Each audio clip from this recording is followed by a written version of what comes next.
Tohle je LearnCheck Online. Díky, že posloucháte. Dobrý den, dámy a pánové. Zdraví vás Jana z iLearnCheck.com. A tady je podcast LearnCheck Online. A opět trošku vybočím ze svého plánu a trošku se vyjádřím k současné situaci ve světě, v Evropě, v České republice. Předem musím přiznat, že jsem člověk, který se snaží nedívat se na televizi a nečíst zprávy. Politika mě nezajímá příliš, nesleduji ji nějak podrobně a také si myslím, že televize a média nejsou vždycky objektivní, respektive snaží se najít aféry, skandály, senzace, hlavně v televizi, aby u lidí vzbudili nějaké emoce, občas pozitivní, ale hlavně pro ně funguje, když lidi šokují, když se lidé bojí a čtou a poslouchají a dívají se potom dál a dál. Já se snažím být šťastná, být spokojená a myslím, že mi k tomu pomáhá, když nesleduju aktuální zprávy a novinky. Ale samozřejmě to není úplně možné. Ať už když byla pandemie covidu, která, řekněme, aspoň v naší republice, v naší části světa už se uklidňuje, utichá a už to není takový problém, už neumírá tolik lidí jako dříve. Lidé jsou aspoň u nás hodně očkovaní, samozřejmě jsou i lidé, kteří jsou proti. Na internetu, v médiích se šíří různé dezinformace a co člověk, to názor. Podobně je to asi i s válkou na Ukrajině. Jsou tací, kteří můžou stát na straně Rusů, i když bych neřekla, že takových lidí je příliš mnoho. A potom je mnoho těch, kteří se rozčilují a nebo bojí a stojí na straně Ukrajiny, protože na území Ukrajiny vnikl nepřítel, agresor. Já se nebudu vyjadřovat k tomu, na čí jsem straně. Samozřejmě, že jsem proti válce. Nicméně bych se chtěla víc zaměřit na obyčejné lidi, ne na politiku. Protože se mi nelíbí reakce některých Čechů nebo řekněme některých lidí obecně z různých zemí, kteří se teď začnou obracet proti Rusům obecně, proti všem Rusům. Začnou jim nadávat, začnou je nějak napadat, možná omezovat.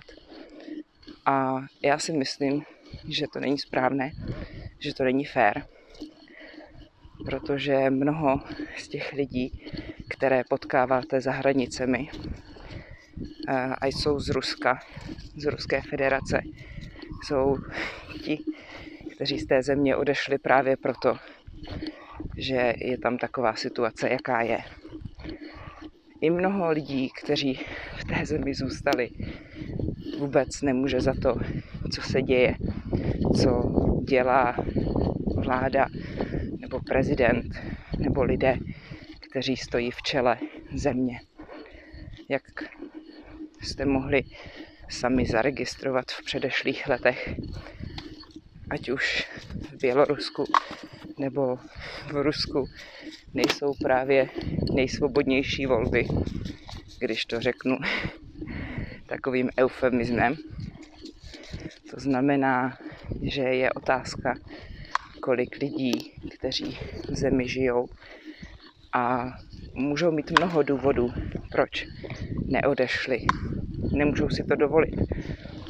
Nemají na to peníze, nemají odvahu, mají rodinu nebo možná pozemek, o který se chtějí nebo musí starat. Prostě nechtějí se odstěhovat ze země. Ale to neznamená, že souhlasí s režimem. Další věc nebo stránka věci potom je ještě ta, že lidé, kteří našli odvahu protestovat proti režimu a demonstrovat nebo bojovat za změnu, bohužel bohužel v obou těchto zemích, i v Bělorusku, i v Rusku, neskončili vždycky dobře. Je možné, že některým se nic nestalo, ale mnozí z nich byli zatčeni, uvězněni, zraněni a možná i zabiti. Takže myslím, že prohlašovat jako jeden nejmenovaný profesor České univerzity, že nebudu učit ruské studenty, že nebudu pomáhat ruským studentům, nebudu diskutovat s ruskými vědci, je totální blbost. Na druhou stranu se nabízí otázka, co já jako obyčejný člověk můžu dělat. A já osobně, opět připomínám, nejsem ten, který by sledoval pečlivě dění a snažil se zjistit, co se děje a proč se to děje, a který by se rozčiloval nad tím, proč lidé v čele České republiky nebo v čele Evropské unie nic pořádného nedělají. Asi bychom měli více přemýšlet o tom, co můžeme dělat my sami. A to už je samozřejmě otázka pro každého z vás. Tak minimálně můžeme podpořit nějakou charitu nebo organizaci, která se snaží pomoct lidem na Ukrajině. To znamená obětem války nebo uprchlíkům, kteří před válkou utíkají. Možná, že v tento moment, kdy mluvíme o Ukrajině, budou Češi mít větší pochopení a možná větší soucit, než když se jednalo o uprchlíky ze Sýrie nebo z jiných vzdálenějších zemí. Bohužel je mnoho lidí, kteří se nedokážou do situace vžít a které obtěžuje, když takové osoby přicházejí do jejich poklidné země, protože si myslí, že to je přece jejich problém. My tady válku nemáme, s nimi je asi něco špatně, když oni tam válku mají. Neuvědomují si, jaké mají štěstí, že můžou žít v zemi, kde není válka, a kde je blahobyt, kde se máme dost dobře, kde nemáme ani mnoho přírodních katastrof. Tedy to se samozřejmě v poslední době trochu mění. Viz tornádo minulý rok, nebo extrémní počasí, vítr, deště, záplavy, přerušení elektřiny a podobně. Možná je třeba si zvyknout na skromnější život, protože možná teď nebude dostatek plynu v Evropě, nebo bude plyn a teplo mnohem dražší a my budeme muset trochu omezit svůj blahobyt a budeme muset více přemýšlet o tom, co kupujeme, co spotřebováváme. A s tím samozřejmě souvisí i obavy, strach nejenom z takového nedostatku nebo menšího blahobytu, z takového nepohodlí, ale v koutku duše máme ti, kteří se zajímají, možná strach, že Ukrajina je jenom začátek. Co bude dál? Na světě existuje spousta velmi nebezpečných zbraní, ať už jsou to zbraně jaderné, zbraně hromadného ničení, ale existují i různé chemické zbraně, jedy. Někteří lidé, kteří věří konspiračním teoriím, si myslí, že i pandemie koronaviru byla řízená, že ji někdo naplánoval a způsobil záměrně. Nevím, co na to říct. Každopádně strach a stres je a bude součástí našeho života. A otázka je, jak moc se mu máme oddávat, jak moc bychom je měli nechat ovládat náš život.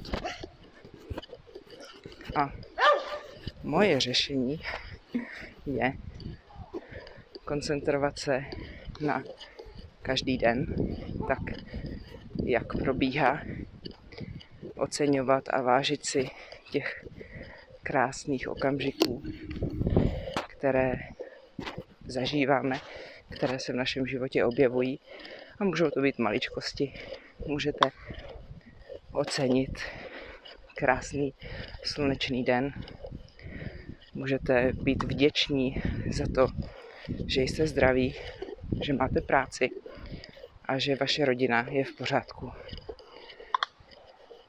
A také možná můžete přehodnotit, jestli jste v životě něco nezanedbávali a jestli můžete ve svém životě něco změnit, udělat ho lepším. A co se týče pomoci lidem, pomoci obětem války, možná nemusíte dopředu stresovat a vymýšlet, co můžete udělat. Možná byste měli být jenom vnímaví a až se naskytne příležitost, jak pomoct, tak to udělat. A možná to nemusí být ani někdo z Ukrajiny. Možná to může být někdo, kdo je vám mnohem blíž, ale potřebuje pomoc. Nevím, jestli si o mě budete myslet, že jsem naivní a utopistka, ale určitě je mnoho z vás, kteří souhlasí, že jestli chceme udělat svět aspoň trochu lepším, tak bychom měli začít u sebe a u svého nejbližšího okolí. A také se někdo může vysmát tomu, když řeknu, že bychom měli věřit v to dobré, ale myslím si, že věřit v to zlé a bát se všech černých scénářů, které můžou nastat, váš život nezlepší a ničemu to nepomůže. Tak tolik z dnešní epizody podcastu. A možná byla taková trošku osobnější. Doufám, že nebyla příliš deprimující. A přeju vám všem, abyste se v rámci možností měli dobře a abyste byli co nejvíce v bezpečí. A držím pěstí těm, kteří se teď nachází v situaci horší. Nevěřím v Boha, takže teďka nepronesu nic, jako Bůh vám žehnej nebo chraň vás Bůh, ale každý z vás má jiné náboženství a víru v něco jiného, tak doufám, že vám ta víra vydrží. Nashledanou.